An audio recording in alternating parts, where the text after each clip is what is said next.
Hello, my name is Carl Niji and I'm the owner-operator of Overcoming Dyslexia, Overcoming Learning Disabilities in Ottawa, Canada. I am what's known as a Davis Dyslexia Facilitator, and I work with people of all ages from as young as 6 all the way up to 60 with what in Canada we call learning disabilities, so ADD, ADHD, learning disabilities of all kinds. There are many and too many to actually name here, but the whole umbrella of the learning disability spectrum, as other people call it. On the Davis program we call this dyslexia for many reasons that we won't get into now. The reason I wanted to come on today is I wanted to talk about 3 things that are crucial for somebody with dyslexia or ADD or ADHD. This is a question that is asked of me all the time by parents indirectly, but the first time ever I think a parent asked me directly as I was discussing with her daughter. This young girl is 9 years old and she basically has ADHD. She appears to be reading at grade level on the surface, but when you dig down into her reading and have her reading out aloud to me, she quite clearly cannot read at grade level. So she has all sorts of other issues as well with focus. She can't focus for very long in school, and she's having real difficulties. She's only 9 years old. So the question that this mother asked me was, she said, Carl, what does my daughter need to do well inside the educational system as somebody who has this learning disability label? And the answer is actually really quite simple, and it's the answer that people are constantly stepping over. There are 3 things that this young girl needs to be able to do, and if she can do all 3 of them well, she would actually be what we call a grade A student. The first thing that a person needs is you need to be able to focus your mind. You need to be able to focus your mind when you want to, when you need to, and when you have to. The next thing that you need is you need to be able to read at grade level, not to a standardized testing level, but at grade level or a little bit above it.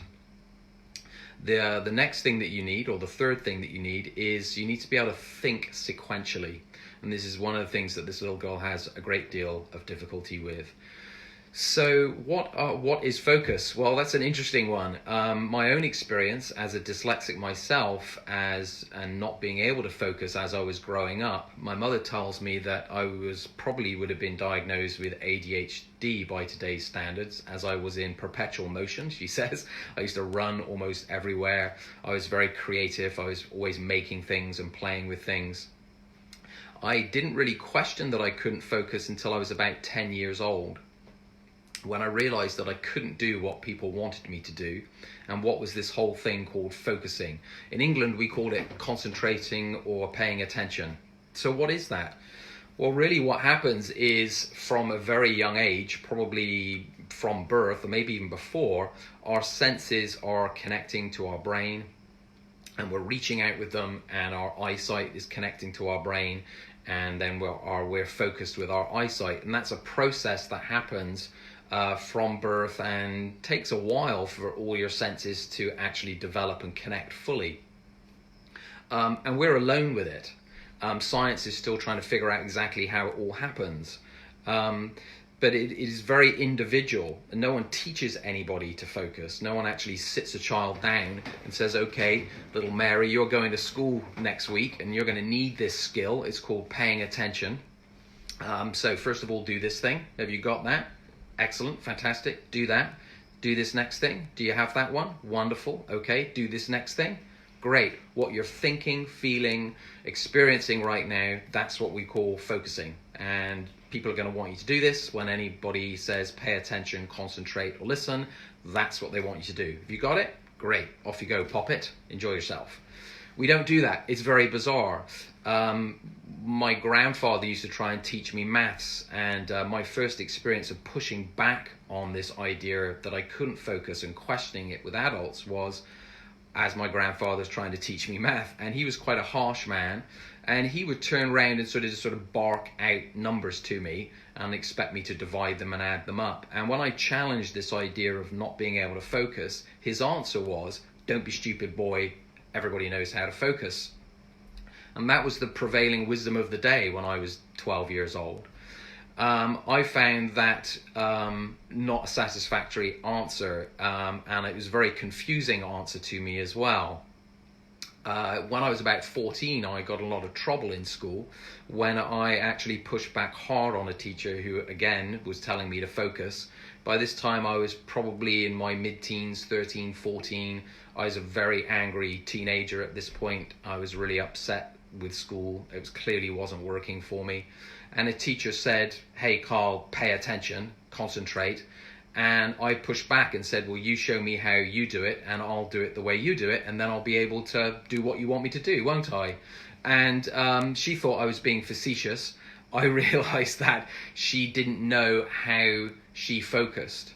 I also realized that she could not teach me how to focus. And I don't really remember the conversation, but what I do remember is her expression on her face. There was this realization that came over her face that she realized that she couldn't teach me what I needed, and that was to pay attention and to focus. And I realized this too. And I realized I had the tiger by the tail, so I pushed hard back on this concentration that she was saying I should be able to do. And I got in a lot of trouble. I got detention after detention because I kept on pushing back on it. And of course I didn't turn up to the detention, so it turned ugly. But that was when I really gave up in school. I was about 14 and I decided I'm done. These guys can't actually show me what I need to know. I don't need to know about history, geography, chemistry. I need to know this thing called paying attention. What is it? Because when I tried to do it, I clearly couldn't read. And that was very obvious to me and everybody around me. And the methods that they were trying to use to get me to read were clearly not working. So I was basically done at age 14. But what I wasn't done with was this idea of how my mind worked. It didn't seem to work like other people's, and I wanted it to, because I wanted to be able to read. And this sort of just stayed with me, and there's this nagging feeling of, well, what is going on? And I had not been diagnosed with a learning disability at that point, or dyslexia. That came many years later. So this little girl who I was talking with needs to understand how she focuses her mind, and we don't teach this to kids. The next thing that you need to do well in school is you need to be able to read at grade level. So what do I mean by that? I don't mean to a standardized testing level. That's almost a false measurement for a dyslexic person or someone with ADD. What you really need to be able to do is you need to be able to pick up a chapter book, say Tom Sawyer, Harry Potter, whatever your age level is, and read it from cover to cover. You need to be able to, and in a okay time frame. You're not on a clock. You're not having to do this to be able to answer questions on it afterwards in an exam. You're really just being able to pick up a book without pictures, so no comic books, no graphic novels, and be able to read it from cover to cover and understand the characters, the plot, and what's going on. Once you've done that, you need to be able to think with it. Meaning that you do understand the characters, the plot, what's going on. You then need to be able to articulate it to somebody else, either in a written form or a verbal form, so they know that you've understood it as well. And that's the skill of reading, and everything that goes along reading. So if you need to write a paragraph about it, then you need to be able to write up a little short story about the beginning of the story, the middle of the story, the end of the story, what was going on to Tom Sawyer through these events, through these chapters. So that's the skill of reading.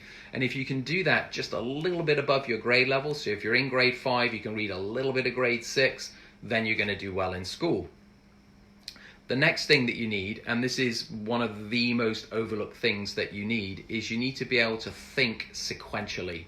So what is that? What do I mean by that? What I mean is that human beings have decided that there are these things that we call sequences. So a sequence is the way things follow each other, one after another, and we have organized the world to function with these sequences, and our whole society is based on them. Reading is based on them, spelling is based on them. So what is a sequence? Well, a sequence is the way things follow each other, one after another, in size, amount, arbitrary order, the order of importance, and time. So the first one here is size. Size is relatively easy. It's small, medium, large to extra large to gargantuan, all the way up, however big it's going to get. So that's fairly simple, and most children will understand that one. The next is the sequence of amount. So 2, 4, 6, 8, 5, 10, 15, 20. Are the amounts equal, for example, or are they unequal? That one's also fairly simple, but you can't really understand your times tables if you don't understand the sequence of amount. The next sequence that you need to understand is time. Time is a sequence. We've invented time. Nature doesn't do time, but we've invented time so we can organize the world. So I'll meet you at 1 o'clock, not 2 o'clock, not 3 o'clock, but 1 o'clock. So time happens as a sequence. It starts here and things change. The world around us changes, and that's what time is measuring. Time is quite complicated to explain, so I won't do it here. But if you don't understand time, which many people who are dyslexic, ADHD types don't understand time, their internal sense of time is certainly off. And as a result, you don't learn the life lessons that come from time. And they really are about things like cause and effect. Who's at cause for a problem? Or what is at cause for a problem? What's the effect? So if you don't understand time, you won't understand these life lessons that come from time. The next sequence is arbitrary order, and this is one that's horribly overlooked. It's sort of taken for granted all the time.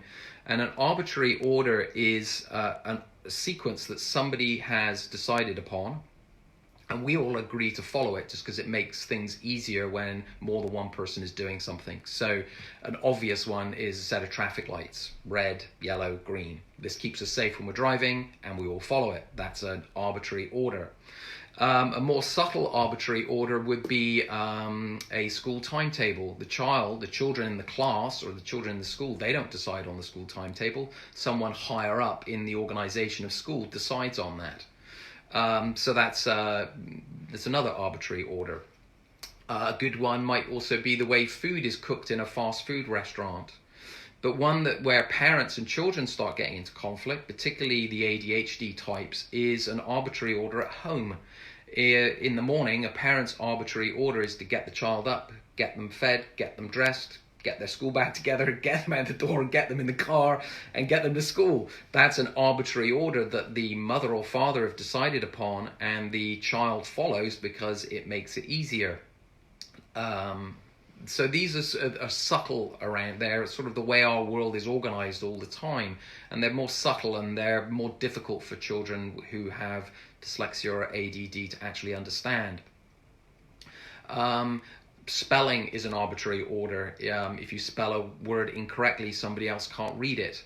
So this is why children who have learning disabilities or dyslexia don't understand spelling, because they don't understand arbitrary order. The last sequence would be the order of importance, and this again is a very difficult one for ADD and ADHD types to fully understand, but it is a very important one. It's where a lot of conflicts happen all the time, particularly around the home.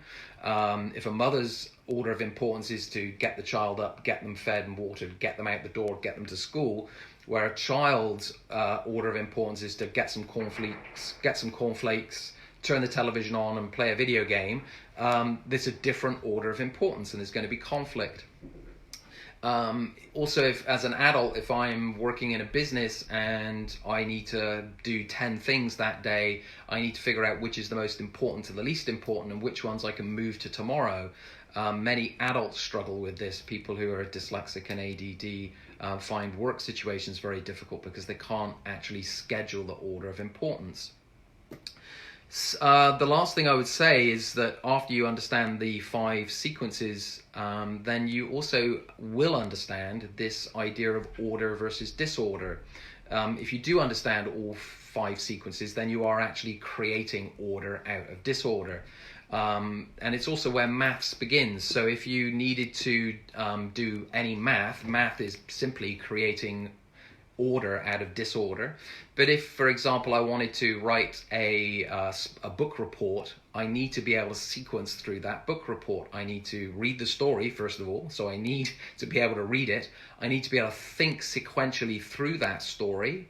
I need to be able to put that story down on the page in a sequence, a beginning, a middle, and an end that makes sense to somebody else. So when they read it, they get the sequence as well. So that's why these 5 sequences are extremely important inside the school system. And most kids who are dyslexic, ADD, ADHD, or on this learning disability spectrum simply don't understand how they work.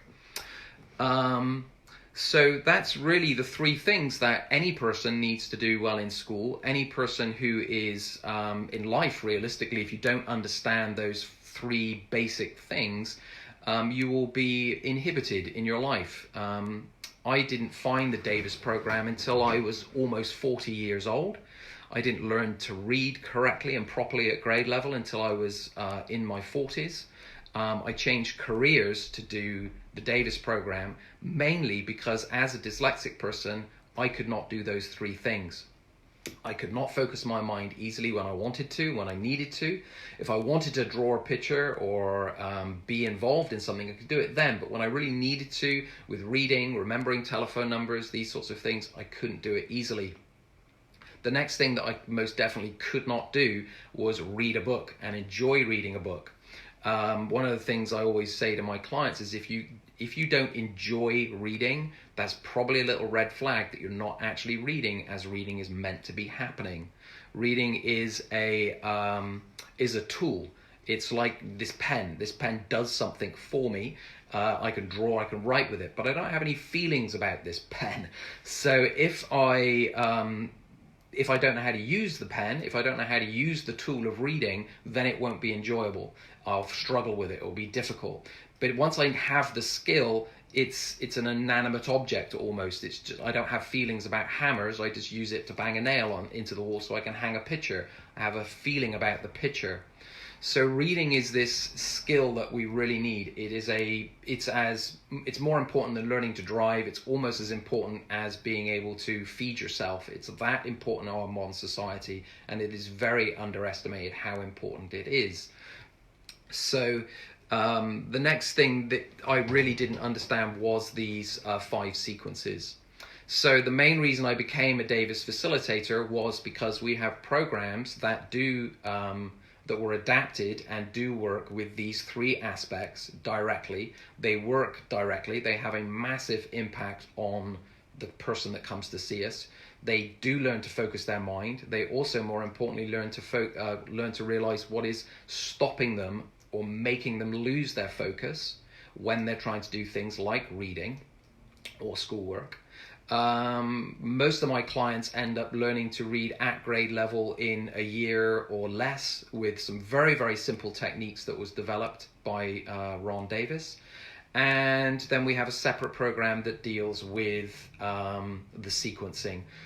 So if you'd like to find out more about what the Davis program is, I live in Ottawa, Canada, so you can go to overcomingdyslexia.ca and contact me there, or overcomingld.ca.